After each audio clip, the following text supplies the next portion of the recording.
Bonjour à tous et bienvenue sur Business 24. Merci de suivre Ecopresse, votre magazine économique et financier, décrypté par des journalistes et experts des questions économiques.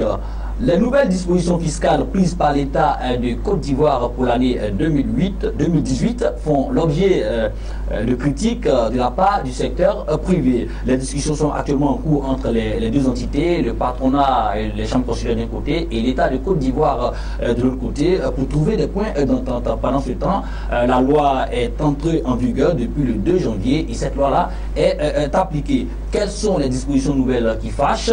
Pourquoi l'État a opéré de tels changements dans sa politique fiscale? Quelles sont les attentes du secteur privé? Nous en parlons avec nos deux invités. Youssouf Karis, bonjour. Bonjour à vous. Vous êtes président directeur général de Plutsa Partners, c'est un fonds d'investissement. Merci d'avoir répondu à notre invitation. Merci à vous pour l'invitation. Je reçois également Ayoua Akwaku, bonjour. Bonjour. Vous êtes journaliste économique au quotidien Nord-Sud, un quotidien d'information générale. Merci d'avoir répondu à notre invitation. Merci.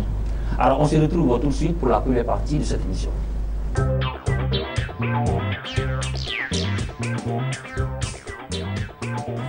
Alors, retour sur ce plateau. Bien avant de débattre sur cette épineuse question, Youssouf Karis, pour nos téléspectateurs, pour les étudiants qui nous regardent, pour ceux qui ne maîtrisent pas forcément les notions de l'économie, qu'est-ce que l'annexe fiscale?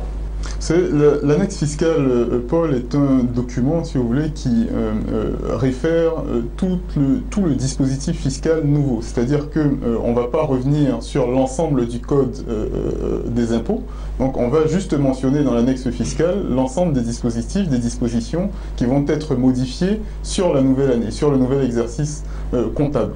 Donc ce qui est intéressant, c'est justement de se focaliser uniquement sur le périmètre qui est soit étendu, en tout cas revu, de sorte à ce que l'ensemble des contribuables, que ce soit les particuliers ou les personnes morales, donc entreprises ou autres organismes, etc., puissent avoir donc déterminé l'essentiel de ce qui va bouger dans leur manière de payer leurs impôts, dans leur manière de comptabiliser et de fonctionner avec l'administration fiscale. Donc il y a des dispositifs qui peuvent être techniques, d'autres vont être par exemple des nouveaux impôts, d'autres vont être des suppressions d'impôts. Donc tout le périmètre va être justement réuni, tout le nouveau périmètre va être réuni dans ce qu'on va appeler justement l'annexe fiscale, qui est débattue, donc qui sort sous forme de loi et qui est débattue en théorie au Parlement, et qui est adoptée donc par le Parlement aussi.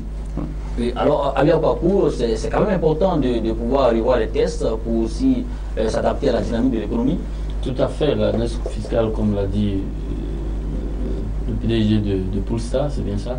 C'est une loi de l'année qui va régir l'impôt, tout simplement. Donc, pendant une année bien déterminée, donc, il y a les textes qui vont régir tout ce qui concerne l'imposition, tout ce qui concerne les contribuables.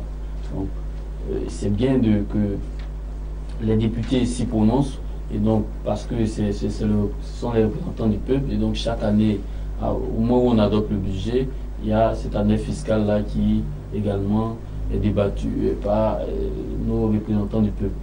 Dans la pratique, est-ce que nos représentants du peuple révisitent tous les articles de ce texte? Est-ce qu'ils ont l'expertise pour comprendre tout le dispositif? Il y a une commission, c'est la problématique, même s'il y a une commission financière. Bien sûr, il y a une commission. Cette année, on y était lorsqu'on a vu que certains les députés se plaignaient du fait qu'ils ont eu quand même en retard les textes. On voit que il peut arriver que même le représentant du peuple n'ait pas vite accès au texte, et comme c'est des textes techniques, tout le monde ne peut pas comprendre ça facilement. On peut donner des grandes lignes, quelques impositions, mais dans le fond, nos impositions ne sont pas connues, et ça donne le résultat que ça a donné cette année. Ok, on va entrer dans le sujet. Alors, l'année fiscale 2018, qui est entrée en vigueur depuis le 2 janvier dernier, fait couler beaucoup d'encre et suscite des vagues d'indignation au niveau du secteur privé. Alors, Youssouf Karis, vous qui êtes homme d'affaires, donc homme du privé, qu'est-ce qui pose problème? Écoutez, il y a énormément de dispositions qui posent problème. Vous savez, c'est le cas quand quand on prend des décisions qui sont la plupart du temps très éloignées des problématiques du terrain. Dans cette annexe fiscale, il y a des dispositions. Alors, l'État annonce la couleur. Hein. Quand vous lisez un petit peu la partie introductive, on vous dit que la pression fiscale est considérée trop faible en Côte d'Ivoire et que l'idée, c'est de la monter jusqu'à peu près un peu plus de 20% à horizon 2019, déjà, avant 2020. Donc, l'idée, c'est d'augmenter la pression fiscale. Le décor est planté. Voilà, le décor est planté dès l'introduction. Donc, quand vous lisez effectivement l'ensemble de l'annexe fiscale, donc vous rendez compte très vite que l'ensemble des impôts principaux monte drastiquement parfois. C'est le cas de l'IMF, par exemple, qui, moi, est une de mes critiques majeures, qui concerne les PME, par exemple. On va y revenir. On va y revenir. Donc, on se retrouve avec un nouveau cadre fiscal qui vient, à mon sens, c'est mon avis, ce ne sera pas l'avis de tout le monde, mais à mon sens, qui vient fragiliser les perspectives d'investissement du secteur privé futur. On est dans une disposition où on est censé être au cœur d'un programme de développement, deuxième volet d'un programme de développement qui met l'accent sur l'investissement. Moi, personnellement, je ne comprends pas pourquoi est-ce qu'on va prendre des dispositions fiscales qui vont justement à contre-courant de l'idée même du programme de développement basé sur l'investissement privé. Alors, Abia Kwaku, avec vous, on va aussi parler de l'annexe fiscale. Bien avant d'entrer dans le fond du sujet, on constate qu'au niveau des mesures de renforcement des moyens de l'État, il y a eu quand même des décisions qui fâchent. Bien, il faut dire que moi, ce que je voulais dire, c'est d'abord sur la forme, avant d'entrer dans le fond. Au niveau de la forme, on produit un texte et le texte est rejeté par l'ensemble des acteurs. La Confédération générale des entreprises, secteur privé. Bien sûr l'ensemble des acteurs du secteur privé, la CGC, la Fédération des PME, le patronat du BTP, les chambres consulaires, même les associations de consommateurs, chacun s'élève pour dire que le texte n'est pas bon. Donc, ça prouve que le texte, la méthode pour adopter, pour avoir un tel texte n'est pas la bonne méthode, parce que nous sommes dans un régime libéral, donc il faut que au moins le secteur privé soit associé en amont.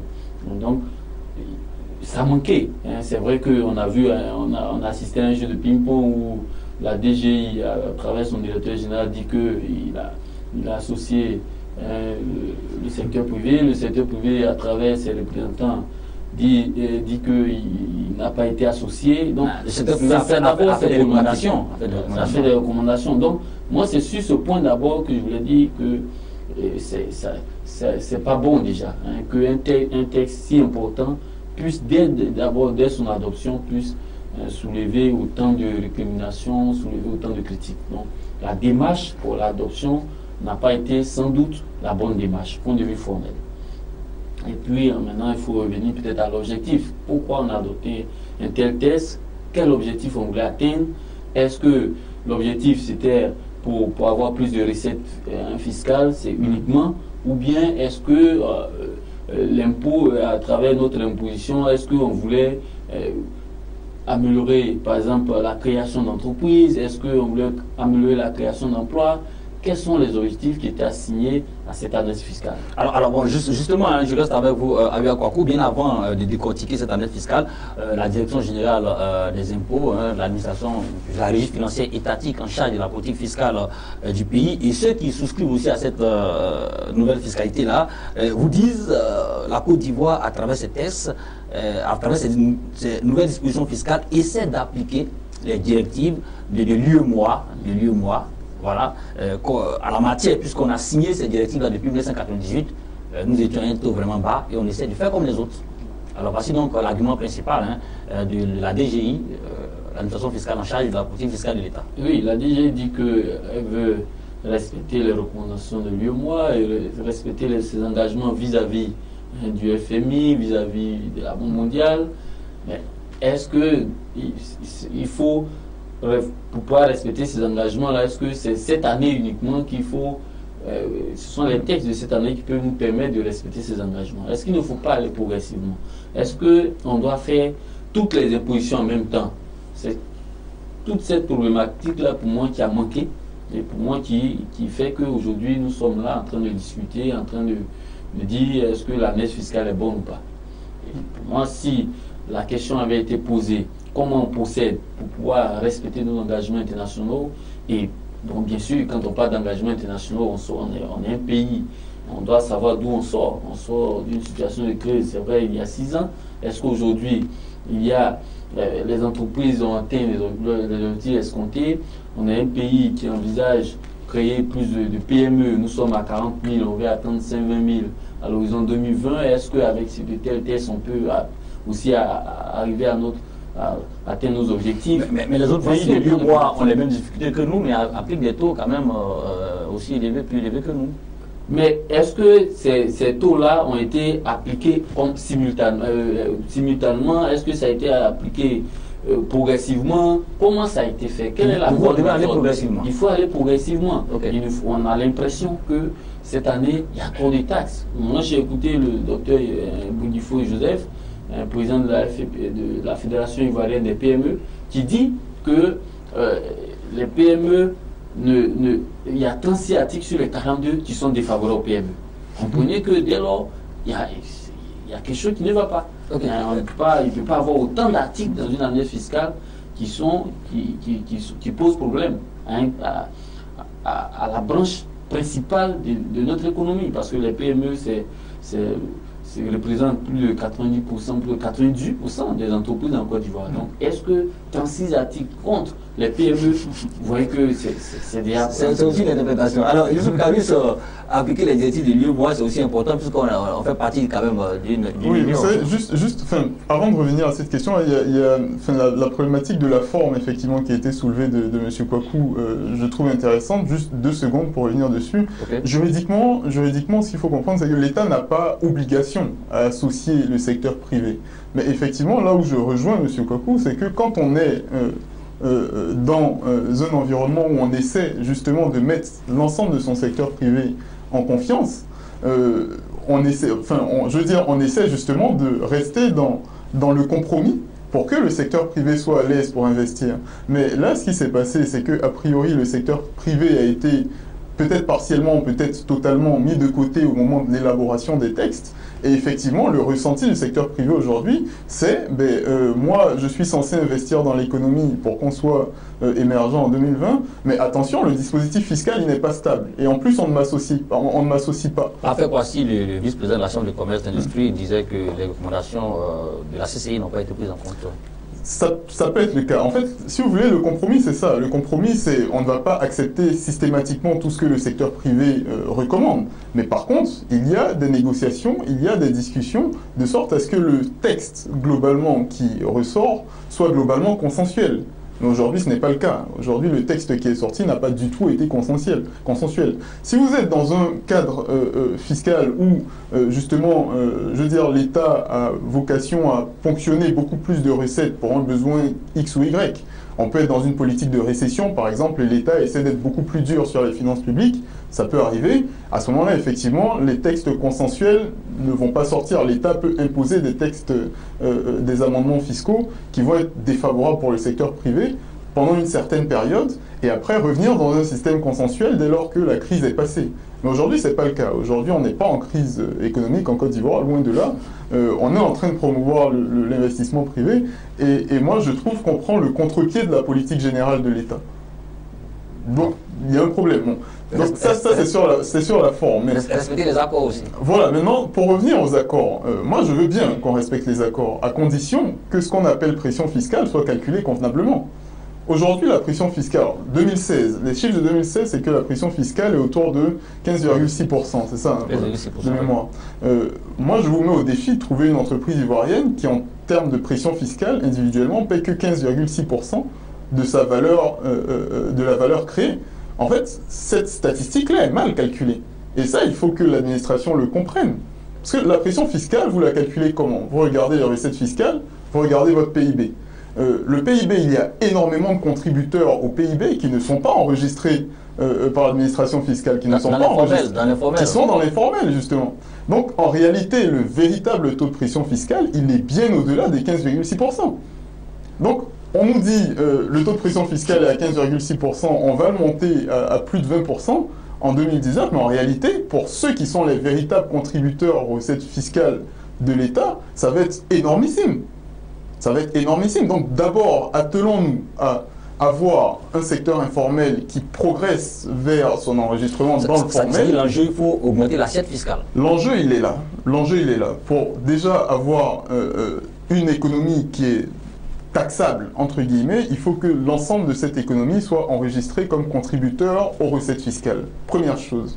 La deuxième chose, le deuxième effet que cela va avoir, c'est d'avoir justement une statistique de pression fiscale qui soit correcte. Une fois qu'on a ce paysage-là économico-fiscal, on va dire ça comme ça, qui se dessine, à ce moment-là, on peut décider effectivement, graduellement, comme le disait M. Kouakou, de monter un peu la pression fiscale en fonction du paysage qu'on arrive à avoir aujourd'hui. Aujourd'hui, moi, je ne sais pas aujourd'hui comment est organisée l'économie ivoirienne en termes de potentiel fiscal, puisqu'il y a une grande partie qui est informelle, que je ne maîtrise pas, que je ne peux pas mesurer. Vous voyez ce que je veux dire? Donc ce processus-là, ce qui était, je pense, très intéressant en Côte d'Ivoire, c'est que depuis 2012, avec le travail du CPC, ce processus-là a été entamé. Il y a eu effectivement dans le paysage fiscal ivoirien énormément de dispositions pour inciter à la formalisation des très petites entreprises, des entreprises individuelles, etc. Et quand vous regardez par exemple les statistiques du CPC sur la création d'entreprises, on est quasiment sur 6 000 entreprises créées de plus chaque année, depuis 2012. Et cette statistique-là, ce ne sont pas que des entreprises nouvelles créées, ce sont énormément de sociétés qui étaient dans l'informel et qui sont passées dans le formel. Donc, si on reste sur cette tendance-là au fur et à mesure, on va avoir un paysage de notre économie qui va être de plus en plus formalisé. Et je pense même que pour l'administration fiscale, c'est beaucoup plus intéressant parce qu'en termes de volume, même si vous restez à 15,6% de pression fiscale, mais que vous l'appliquez sur 2 fois plus de contributeurs, forcément, c'est beaucoup plus intéressant qu'essayer de les chasser du système formel parce que vous mettez un système fiscal qui n'est pas tenable pour des PME. Oui, je voulais dire que nous sommes dans un régime déclaratif. Et dans ce régime, c'est l'entreprise qui vient déclarer, voilà ce que j'ai, et c'est sur ça qu'on calcule l'impôt. D'accord? Donc, dans un tel régime, il faut inciter plutôt les opérateurs à venir, à entrer dans le formel et à venir faire des déclarations. Mais si l'opérateur se sent, au point de vue fiscal, il a l'impression qu'il paie trop, évidemment, soit il triche, soit il sort. Donc, on va arriver à un moment où c'est peu de personnes qui vont payer pour le plus grand nombre. Et comme l'État a besoin de ressources, cet État-là va vouloir encore, peut-être vouloir dépasser les 10 heures à 20%. Donc, les entreprises vont continuer à se plaindre. Ce qu'il faut faire, c'est d'élargir l'assiette fiscale, de chercher à faire en sorte qu'il y ait plus de personnes qui payent l'impôt. D'abord, premier point. Deuxième point, comme l'a dit notre chef d'entreprise, il faut faire en sorte qu'on ait vraiment le taux réel d'imposition. Parce que si ce taux est faussé à la base, si on a l'impression qu'on paye moins, évidemment, on va toujours augmenter et les entreprises vont mourir. Ensuite, il faut voir les objectifs. Aujourd'hui, l'objectif de l'État, l'un des plus gros problèmes de l'État, c'est de contribuer à la création de l'emploi. Est-ce qu'avec de telles impositions, on peut atteindre ces objectifs? Sachant très bien que ce sont les PME qui créent de l'emploi, ce ne sont pas les grandes entreprises. Et les PME sont les plus nombreuses. Est-ce qu'avec ces impositions-là, les PME peuvent s'en sortir? Le constat est que la Fédération des PME dit, sur 42 articles, on a 36 qui nous sont défavorables. Donc, ce qui veut dire qu'il faut revisiter tout simplement ces textes. Alors, pour être pratique, hein, c'est vrai qu'il y a des discussions actuellement qui sont en cours, mais généralement, quand l'État fait adopter les finances, il y a un budget en face. Bien sûr, il y a un budget en face, il y a des recettes à rechercher. Donc, franchement, l'État... On a des ressources internes qu'on va chercher, on a également des ressources extérieures où il y a la dette, il y a l'endettement, il y a le marché financier, on va aller sur le marché financier chercher des ressources additionnelles. Il y a tout à rechercher. Mais est-ce que c'est seulement au niveau de l'impôt, là, il faut augmenter? Le constat est là. En 2017, la Direction générale des impôts qui devait réaliser un objectif de 1994 milliards n'a pas pu le faire. Ils ont perdu, hein, il y a eu un gap de 31 milliards environ. C'est toutes ces raisons qui font que... Ce qui veut dire que si en 2017, on n'a même pas pu réaliser les 1994 milliards, cette année, on se fixe un objectif de 2236 milliards, est-ce qu'on pourra l'atteindre?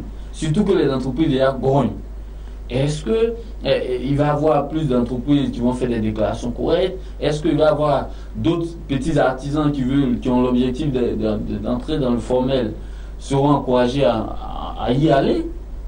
Quand on sait que ces acteurs-là se disent que l'impôt est déjà trop élevé. Donc, il faut une véritable politique, il faut s'asseoir, il faut rediscuter. Le chef de l'État lui-même a annoncé les couleurs. Il faut une discussion profonde sur ces problèmes. Donc si le chef de l'État dit qu'il faut une discussion profonde, c'est qu'il veut dire que le texte est vraiment problématique. Mais il y a des recettes que l'État recherche, hein, oui, vous savez, pour moi, les modèles, fonctionner des recettes, on peut toujours, c'est le plus facile. Pour moi, c'est le plus simple. C'est de dire, aujourd'hui, vous payez plus 10%, vous payez 15%. Ça, c'est le plus simple. Maintenant, pour moi, il y a trois choses qu'aujourd'hui, l'État ne fait pas comme il faut pour améliorer justement ses revenus. Trois choses qui ne sont pas augmenter les impôts. Première chose, c'est d'abord réduire la corruption. Si vous n'avez pas autant de corruption pour l'obtention des actes, pour le service public de façon générale, ça va faire plus de recettes pour l'État. Ça, c'est certain. Deuxième chose, si vous améliorez l'efficacité fiscale, vous améliorez l'efficacité administrative, c'est-à-dire que quand moi aujourd'hui j'ai besoin de faire un acte, peu importe, un acte de propriété, un acte de l'administration publique, si l'administration publique arrive à me répondre 2 fois plus rapidement, ben potentiellement je peux produire 2 fois plus d'actes. Et ces actes, ils coûtent quelque chose au contribuable. Donc le contribuable, il paye. Donc naturellement, ça peut permettre aussi de ramener des sous. Troisième chose qui pour moi est la plus importante, c'est la manière dont on structure les projets. L'État cherche aujourd'hui beaucoup d'argent, effectivement, parce qu'il ne veut pas surstresser sa dette pour financer les projets de développement. Notamment des routes, des ponts, etc., etc. Ce qui est très bien, je pense, pour l'Ivoirien moyen, d'avoir à disposition un certain stock d'infrastructures. Ça va permettre de faire profiter l'économie, etc. Pour nous aussi, chefs d'entreprise, parce que ça améliore la logistique, ça améliore tout. Ce sont des secteurs qui sont transversaux, qui améliorent toute l'économie. Moi, ce que j'aimerais, et qui ne me dérange absolument pas, ce ne sera peut-être pas le cas de tous les Ivoiriens, c'est que pour moi, l'ensemble des voies principales qui vont être faites dans les années à venir, côté développement, là on a parlé de l'axe Abidjan-Sassandra, etc. San Pedro, voilà, qui est en train de s'ouvrir. Moi, ça ne me dérangerait pas que ces axes-là soient payants. S'ils sont payants, à ce moment-là, ce sont des projets qui se remboursent d'eux-mêmes. Je n'ai pas besoin d'aller surtaxer les entreprises locales pour aller chercher les moyens de faire ces voies-là, que en plus, je vais devoir entretenir demain. Donc, c'est-à-dire que ce dispositif fiscal que je mets en place, je vais devoir le pérenniser, il ne sera pas ponctuel. Il ne va pas juste financer mon projet de développement et après je ressors, non. Il va financer mon projet de développement et après il va rester parce qu'il faut que j'entretienne ces routes. Si ce sont des routes à péage, celui qui a les moyens de... Aujourd'hui, l'axe Abidjan-Yamsokro, il ne gêne personne. Les gens se sont plaints au départ quand on a dit que ça allait être des voies à péage. Aujourd'hui, qui va à Yamsokro paie combien? C'est combien? 4500, c'est ça? Il y a 2 péages. Voilà, ça dépend du type de véhicule. Mais je veux dire, dans l'ensemble, ce sont des projets qu'on porte à ce qui se remboursent d'eux-mêmes. Et je ne pense pas que ça gênera beaucoup plus que ça. Peut-être aussi réduire les dépenses publiques. Je vais vous dire une chose, c'est que si l'État veut voir les besoins et qu'il veut rechercher ses recettes en fonction des besoins, mais on ne pourra pas payer l'impôt, mon cher frère, parce que les besoins sont énormes. On a besoin de routes, on a besoin d'hôpitaux, on a besoin d'écoles. Les besoins, pour un pays comme le nôtre, les besoins sont énormes. Je dis que ce n'est pas parce que nous avons d'énormes besoins que nous devons surtaxer les entreprises. Parce qu'aujourd'hui, depuis quelques années, on a une croissance. Et cette croissance, beaucoup disent qu'elle ne profite pas à un grand nombre. Il faut faire en sorte que la croissance soit inclusive. Mais si les entreprises n'arrivent pas à embaucher, ou bien si les entreprises prennent des jeunes qui ne payent pas correctement, mais tout ça participe du fait que beaucoup de jeunes sont à la maison, ils ne tirent pas profit des fruits de la croissance. Tout ça fait en sorte, montre que beaucoup de nos jeunes sont sans emploi. Et puis tout ça crée l'atmosphère sociale qui n'est pas favorable à la paix sociale. Parce que s'il y a beaucoup de jeunes qui ne travaillent pas, s'il y a beaucoup de jeunes qui ne font rien, ce n'est pas de nature à contribuer à faire en sorte qu'il y ait l'harmonie, la paix dans nos sociétés. Donc, l'impôt va au-delà du simple fait de récolter des recettes pour combler des besoins urgents. Alors avec on va entrer dans le fond. L'une des dispositions qui fâche, c'est la suppression du régime simplifié d'imposition, voilà, le RSI. Alors, votre commentaire là-dessus? Nous étions à 3 régimes, aujourd'hui nous sommes maintenant à 2 régimes. Aujourd'hui nous sommes à 2 régimes. Il faut un régime où de 10 millions à 100 millions, l'impôt de 5%, 5% pour de 10 à 50, c'est ça? Qui était de moins de 10 à 50, il me semble qu'il est passé à 100. Donc avant c'était 50, la barre limite entre les deux régimes. Aujourd'hui on est à 100 et il n'y en a plus que 2, il n'y en a plus 3. Il y a plus 3, il y a 2 régimes. Il y a le régime de 10 millions à 100 millions et le régime synthétique. Voilà. Et désormais le régime normal, le réel, est au-delà de 100 millions.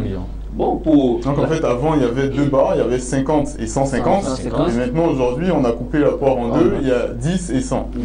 Mais Ouattara Siabou, le directeur général des impôts, a indiqué que la suppression du RSI n'est pas du tout une manière de pousser dans les entreprises, notamment les PME vers l'informel, mais il dit, je cite, le fait d'avoir opté pour 2 régimes d'imposition répond à la fois à une réalité économique et à une réalité comptable, renvoyant aux travaux portant sur le SUSCOA, on a révisé. Il a indiqué qu'on est en train d'aller vers 2 systèmes comptables, un système normal et un système dit allégé. Donc 2 systèmes comptables désormais pour 2 régimes fiscaux. Pour lui, on anticipe sur des choses, mais est-ce que c'est comment il fallait le faire maintenant? Bon, parce que aujourd'hui, la réalité c'est quoi? Les entreprises disent, bon, si je suis dans le système où de 10 millions, j'ai un chiffre d'affaires de 10 millions, on nous dit qu'il faut forcément avoir un expert comptable, ce qui n'était pas le cas par le passé. Donc ça cause d'autres frais. Je ne peux pas non seulement payer l'impôt. Donc pourquoi ces innovations? Pourquoi est-ce que ces innovations maintenant? C'est cela. Parce qu'il ne s'agit pas de dire qu'on respecte les engagements internationaux. Mais est-ce que nous sommes préparés systématiquement à le faire maintenant? Est-ce qu'il faut aller progressivement? Est-ce qu'on était obligé cette année-là d'adopter ces 2 régimes? La grosse difficulté, je pense, c'est vraiment pour cette population d'entreprises-là qui était à l'époque, donc entre les 50 et les 150 millions de chiffres d'affaires, qui répondait justement au système réel simplifié. Donc le 3e qui a été supprimé.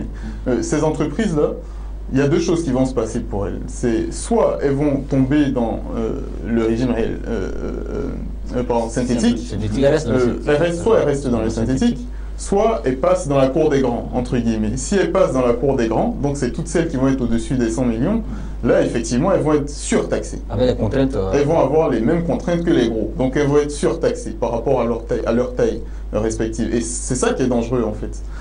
Moi je suis d'accord avec M. Kouakou quand il parle du timing. Je pense qu'il y a un objectif à travers la vision du chef de l'État, à travers la vision du gouvernement. Il y a un objectif qui est à échéance 2020. Et ça, il faut le garder en tête. Cette échéance 2020, pour moi, pour atteindre les objectifs, il faut quand même garder un système fiscal relativement stable. Je pense qu'effectivement, c'est vrai qu'il y a les dispositifs OHADA qu'on ne respecte pas encore pour cette raison, mais effectivement, ce n'est pas le moment de casser le système fiscal d'aujourd'hui pour passer à une transition aussi majeure que ça. C'est une transition quand même majeure. Que ce soit comptablement, que ce soit administrativement et même fiscalement. Donc là, on parle de l'impôt. Les entreprises n'étaient pas préparées à ça. Les entreprises ne sont pas préparées à ça. Très sincèrement, les petites entreprises, allez, en dessous de 150 millions, moi, j'en connais certaines, j'en connais très très peu, qui demain sont prêtes à aller voir un expert comptable, à certifier leur compte de façon régulière, etc. etc. Il y en a même qui n'ont quasiment même pas de compte bancaire. Qu'est-ce que... vous voyez ce que je veux dire? Bon, il faut quand même que les décisions ne soient pas trop éloignées des problématiques du terrain. C'est vrai que c'est de la responsabilité des chefs d'entreprise de se conformer, d'attendre aussi ces transitions, parce qu'un jour ou l'autre, elles vont venir. Moi, je trouve que c'est une erreur pour un chef d'entreprise, même d'une toute petite entreprise, de ne pas anticiper sur ce qui va se passer quant à son régime fiscal, quant à sa manière de comptabiliser, etc., dans les 2-3 ans. Ça, c'est une question de responsabilité. C'est autre chose. Pour moi, la question fiscale, c'est aujourd'hui de faire en sorte que pour justement répondre à nos objectifs 2020, donc faire en sorte que la croissance ivoirienne soit adossée complètement sur l'initiative privée, ce qui n'est pas encore le cas. Pour aller dans ce sens-là, il faut que le climat, il faut que le paysage fiscal reste relativement stable. Même s'il y a des dispositifs nouveaux, l'ensemble de la structure fiscale ne doit pas changer du tout au tout. Là, on est en train de la changer du tout au tout. Au-delà de ce que je voulais également ajouter, c'est qu'au-delà même des entreprises, il n'y a pas que les entreprises qui sont touchées. Vous avez vu que les associations de consommateurs sont montées au créneau. Parce que pour le transfert d'argent, par exemple, il y a une nouvelle imposition de 0,5%. Et donc, bien sûr, qui va agir sur les consommateurs. Qui agit déjà, qui agit déjà. Alors que on sait combien de fois le mobile money a révolutionné la vie de beaucoup de personnes, autant dans les villages que même en ville. On sait combien d'argent brasse ce secteur-là. Donc, est-ce qu'il faut faire payer les opérateurs ou les consommateurs? Qui doit payer? Bon, ça, pour le moment, on constate que nous consommateurs, simples consommateurs, nous payons déjà plus. Alors, on va parler on va entrer aussi dans certains domaines d'activité. Là, on parle maintenant de l'IMF, l'impôt minimum forfaitaire. Alors, le dispositif nouveau prévoit un taux d'imposition unique de 1% pour les deux régimes. Et on prévoit aussi le rehaussement des minimums. 0,5%. Voilà, ça double, on parle de 1%. Voilà. Au niveau aussi du minimum et du maximum, il y a eu un rehaussement de 3 millions, on passe maintenant à 5 millions pour le minimum et de 35 millions à 50 millions pour le maximum. On va voir l'avis, Youssouf Karoui. Moi, ma position sur cette disposition, elle est très claire. C'est que l'objectif de l'État, quand on lit l'annexe fiscale, c'est de gagner 6 milliards. 6 milliards 5, il me semble, 6 milliards, pardon, sur ce dispositif-là. 6 milliards, ça représente 0,9% de l'ensemble du budget de l'État. Et on est en train de prendre une disposition fiscale qui concerne quasiment 95 à 98% des entreprises ivoiriennes. Donc potentiellement, on est en train de fragiliser 95 à 98% des entreprises ivoiriennes pour gagner 0,09%, 0,09%. 0,09% Avant de continuer, je veux qu'on explique aux téléspectateurs l'impôt minimum forfaitaire. Vous réalisez un chiffre d'affaires, vous pouvez ne pas avoir de gros marché de clients. Au minimum, si vous êtes en régime... En fait, c'est surtout le bénéfice. C'est-à-dire que vous pouvez être une entreprise, vous avez un chiffre d'affaires qui tombe dans cette tranche-là, vous ne faites pas de bénéfice, donc vous avez par exemple eu du chiffre d'affaires, mais vous avez tellement investi que vous n'avez pas pu faire de bénéfice. En déficit. Vous êtes en déficit. Vous pouvez être en déficit, vous pouvez être à l'équilibre, vous pouvez être à zéro, vous pouvez être en déficit, mais vous payez au minimum l'IMF. 5 millions. Ah oui, ben oui. Mais ça existe déjà. C'est un dispositif qui existe déjà. Mais non, c'est juste que... On est à 3 millions, on passe maintenant à 5 millions. Voilà. Donc on a augmenté cet impôt minimum. C'est-à-dire que vous pouvez être dans une situation difficile et vous avez quand même quasiment 60% de plus à payer par rapport à la situation d'avant. Oui, c'est l'une des plaintes, des complaintes des PME. J'étais avec Soro Dete, le président de la Confédération des PME du BTP, qui disait que souvent une société du BTP peut ne même pas avoir de marché, surtout les petites sociétés locales, au cours d'une année. Et souvent, si cette entreprise n'a pas eu de marché, mais si en fin d'année elle doit s'acquitter d'une taxe de l'IMF de 5 millions, vous voyez que cette entreprise, c'est comme s'il faut mettre la clé sous le paillasson. En temps, cette entreprise peut-être a eu beaucoup de marchés sur plusieurs autres années, mais l'année qui suit a des difficultés. Donc, c'est tout un système qu'il faut revoir. Donc, c'est surtout les PME qui sont défavorisées par cette mesure-là. Parce que les grosses entreprises, bon, elles ont toujours de gros marchés, même si leur bénéfice va être réduit, au moins, elles ne sont pas perdantes au cours d'une année. Mais les petites entreprises, ce n'est pas évident. Les petites et moyennes entreprises, ce n'est pas évident. C'est pourquoi il faut que cette mesure soit, comme l'a dit le chef d'entreprise qui est en face, il faut que cette mesure soit adaptée à la réalité du terrain. La réalité du terrain, c'est que beaucoup de PME, surtout de jeunes PME, n'ont pas accès au marché. N'ont pas beaucoup de marché. Et ce n'est pas toujours évident de pouvoir chaque fin d'année payer un montant alors qu'on n'a même pas réalisé un bénéfice. Il y a même des secteurs d'activité, par exemple, qui sont structurés de telle sorte que les marges sont faibles quand vous ne faites pas de volume. Par exemple, si vous êtes intermédiaire commercial, dans la grande distribution, vous avez peut-être 2 supérettes. Vous n'avez pas un réseau, je ne vais pas citer de nom, mais comme de grands groupes de distributeurs sur le marché, vous êtes juste un petit exploitant, intermédiaire commercial, vous avez 2-3 supérettes en Côte d'Ivoire, vous vous en sortez, c'est des petits volumes. Les petits volumes, ce genre d'activité-là commerciale génère de très très faibles marges en réalité. Si vous n'êtes pas producteur, vous n'êtes pas industriel, donc c'est-à-dire que ce n'est pas vous qui allez fabriquer votre produit et le mettre dans vos magasins, vous allez racheter vos produits auprès des industriels et le distribuer à travers vos 2-3 magasins. Effectivement, dans ce cas-là, vos 2-3 magasins peuvent générer un chiffre d'affaires quand même intéressant. Mais par contre, vos marges vont être extrêmement faibles. Et ces secteurs-là sont structurés de cette manière.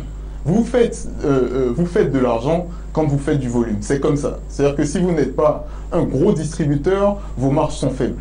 Donc ce genre d'activité-là, pour ce genre d'activité-là, les porteurs de projets vont effectivement être soumis à un impôt qui va leur être très désavantageux. Parce qu'effectivement, leur secteur d'activité ne leur permet même pas de générer du bénéfice suffisamment. Tout à fait. Alors, on va progresser concernant l'augmentation. Toujours le relèvement du taux des droits d'assises sur le tabac passe de 35 à 38%. Au niveau des boissons alcoolisées et non alcoolisées, de 12 à 20%, 25 à 35% pour les vins ordinaires. Au niveau de la bière, de 15 à 25% et 25 à 40% pour les champagnes. Et ça, le directeur général des impôts l'a dit, c'est un processus irréversible qui ne peut être annulé. Alors, il a aussi ajouté que ces mesures-là, n'est-ce pas, devraient permettre à l'État d'avoir 22,39 milliards concernant les boissons et 2 milliards au niveau du tabac. Et il a aussi donc enfin dit que ces mesures permettent aussi à la Côte d'Ivoire de pouvoir respecter les accords internationaux et les normes communautaires. Votre avis d'abord sur le tabac? Je lisais l'année fiscale et ça a été argumenté que l'OMS, l'Organisation mondiale de la santé, recommande que, par exemple, pour le tabac, il y a un taux au niveau des impôts. Et donc, c'est à ce taux-là que la DGI est parvenue à travers cette année fiscale. Certaines personnes m'ont dit que au niveau du tabac, on pourrait faire plus. Également, au niveau des boissons alcoolisées, il y a eu une augmentation. Au niveau de... Mais il y a les produits cosmétiques. On va y venir, mais au niveau de la boisson. Alors, au niveau de la boisson, est-ce que ce n'est pas des taxes aussi élevées, surtout qu'on sait qu'au niveau des boîtes de nuit, déjà, il y a des taxes. Ce que moi je veux dire, c'est que toutes ces activités sont beaucoup de fois menées par des PME, surtout les revendeurs. Il faut penser aux revendeurs. Moi, je pense toujours aux PME. Alors, on a une deuxième brasserie qui a il y a des grosses entreprises, c'est vrai, il y a des grosses entreprises et industrielles qui sont là, mais le plus gros contingent sont des revendeurs. Et ces revendeurs sont des PME. Est-ce qu'avec cette augmentation, ces PME pourront s'en sortir? C'est ça qui est la plus grande question. Est-ce qu'il faut voir seulement les revendeurs? Est-ce qu'il faut voir ce que les industriels gagnent pour mettre de telles taxes? Au-delà des industriels, comment les acteurs, les PME qui sont dans ce secteur-là pourront-elles s'en sortir? Comment est-ce qu'elles pourront faire une marge? Comment elles pourront avoir un bénéfice? Est-ce qu'elles pourront recruter? Est-ce qu'elles pourront avoir du personnel? Parce que moi, ce qui me préoccupe, c'est les emplois aussi à sécuriser. C'est les emplois à sécuriser. Est-ce qu'avec ces nouvelles impositions-là, est-ce que ces PME-là vont continuer à recruter des jeunes? C'est ça la question. C'est pourquoi, quand on écoute les acteurs du secteur, quand on écoute les chefs d'entreprise, nous sommes inquiets. Nous disons qu'il faut revisiter ce texte-là. Même si au niveau du tabac, on dit que bon, c'est une norme de l'OMS, ok, mais au niveau de d'autres produits, est-ce que forcément il faut arriver à ces taux d'imposition? Notamment sur les produits cosmétiques, sur la mèche, sur autre chose. Est-ce qu'il faut arriver à ces impositions-là? Youssou Karis, par exemple, au niveau de la brasserie, la Côte d'Ivoire a une deuxième brasserie, donc le marché devient de plus en plus intéressant pour l'État de Côte d'Ivoire. Je rappelle qu'avant cette brasserie, les Ivoiriens en moyenne consommaient chacun 11 litres de bière par an. Et en deçà de la moyenne de l'Afrique. Hein. Là, au nord de l'Afrique, on est à 12 litres par an. Contrairement, par exemple, c'est très bien alors. Oui, contrairement par exemple au Cameroun qui a 37 litres par personne par une parenthèse. Voilà, mais est-ce que avec ces mesures-là, les prix ne vont pas augmenter sur le marché? Très probablement, si vous voulez, enfin, moi ce qui, bon, je suis ni consommateur de l'un ni consommateur de l'autre, je ne fume pas, je ne bois pas, mais je risque de mettre à dos d'ailleurs certains consommateurs. Moi je ne suis pas tout à fait contre ce type de dispositif si l'objectif est clair. Pourquoi est-ce qu'on se cache, pour moi, entre guillemets, derrière les normes OMS? C'est parce que le dispositif OMS est fait pour baisser la consommation de tabac, pour baisser l'alcoolémie, etc. Donc ce sont des dispositifs sanitaires avant tout. Est-ce que l'objectif de l'État de Côte d'Ivoire, c'est de baisser la consommation de tabac et baisser la consommation de boissons, ou est-ce que c'est gagner plus d'argent? Moi, c'est sur ça que je veux qu'on soit clair d'abord. Si l'objectif, effectivement, c'est les normes OMS, si l'objectif c'est de baisser le tabagisme, moi je vous mets au défi de trouver une étude qui vous a prouvé que le système fiscal permet de baisser la consommation de tabac. Ça n'existe pas. La France l'a expérimenté, quasiment toute l'Europe l'a expérimenté, ça n'a fait que ramener des sous effectivement dans les caisses de l'État, ce qui est très bien, mais ça n'a pas baissé le tabagisme. Donc si l'objectif c'est de baisser le tabagisme, je pense qu'il faut aller vers des dispositions, je pense, plus à propos. Si l'objectif c'est de gagner plus de sous, effectivement là on est clairement dans le sujet. Et à ce moment-là, je ne suis pas contre. Alors, ok, moi au niveau de la boisson, je pense que ça devient plus de sous parce qu'on parle de 22 milliards. Très probablement, très probablement, très probablement. On parle de 22 milliards. Si on résume, on dit que l'assiette fiscale doit en totalité plus de 76 milliards. 76 milliards pour cette année, parce que ça doit rapporter en plus. La nouvelle disposition doit rapporter. Donc, ce qui veut dire que visiblement, l'objectif c'est de gagner un peu plus de sous pour l'État qui affiche ses ambitions, qui veut aller à l'émergence, qui veut réaliser certains chantiers. Donc, l'État a besoin de ressources. Mais nous, notre inquiétude, est-ce que c'est sur tous les produits qu'il faut augmenter les taxes?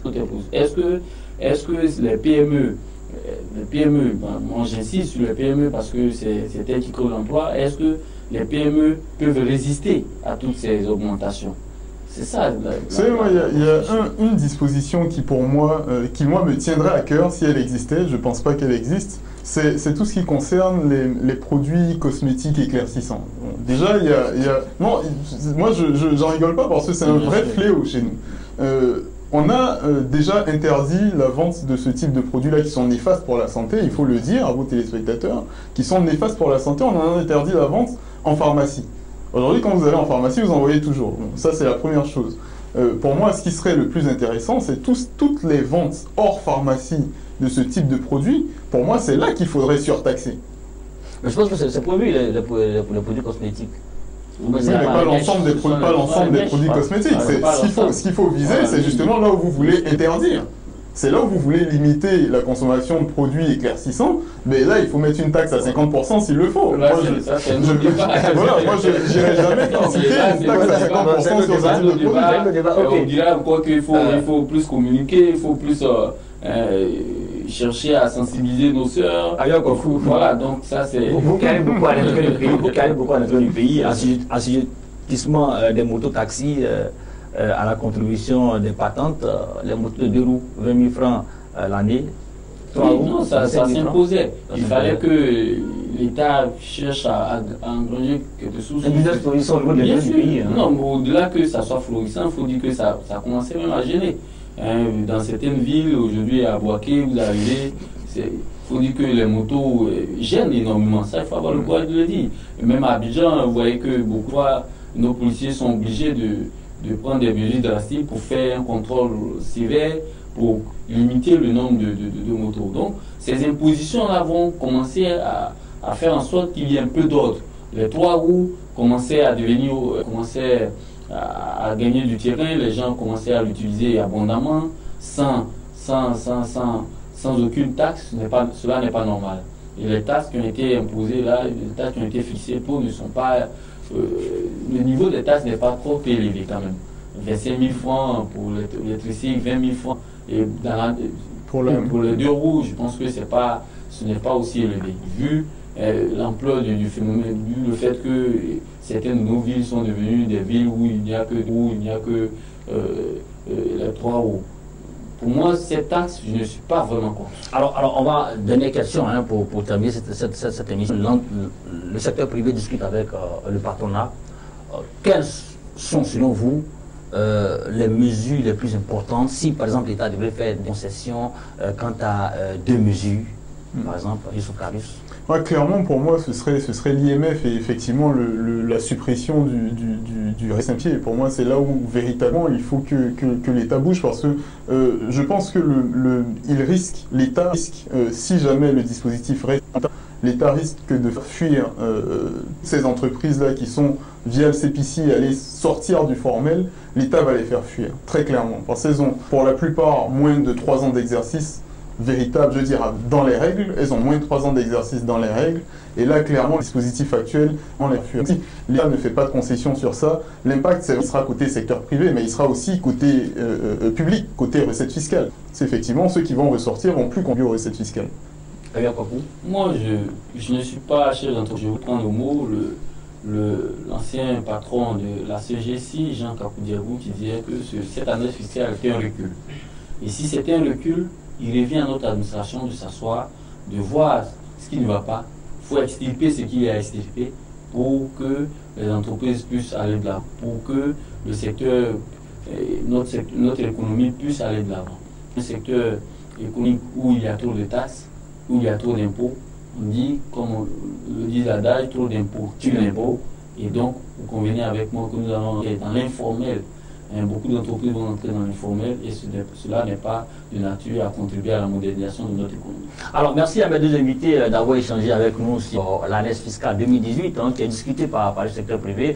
On retient que l'année fiscale 2018 pose problème chez nous, chefs d'entreprise, dans la mesure où les mesures de rationalisation du dispositif fiscal et les mesures pour renforcer les moyens de l'État sont vraiment discutées par les entreprises. On espère que lors de cette plateforme de discussion de la DGI, d'un côté le ministère du Budget et des Finances, et de l'autre côté le secteur privé à travers le patronat, la FIPME et les chambres consulaires, on espère trouver des points d'entente pour que ce partenariat entre l'État de Côte d'Ivoire et le secteur privé puisse, n'est-ce pas, continuer au bonheur des entreprises ivoiriennes, ainsi pour sauvegarder les emplois.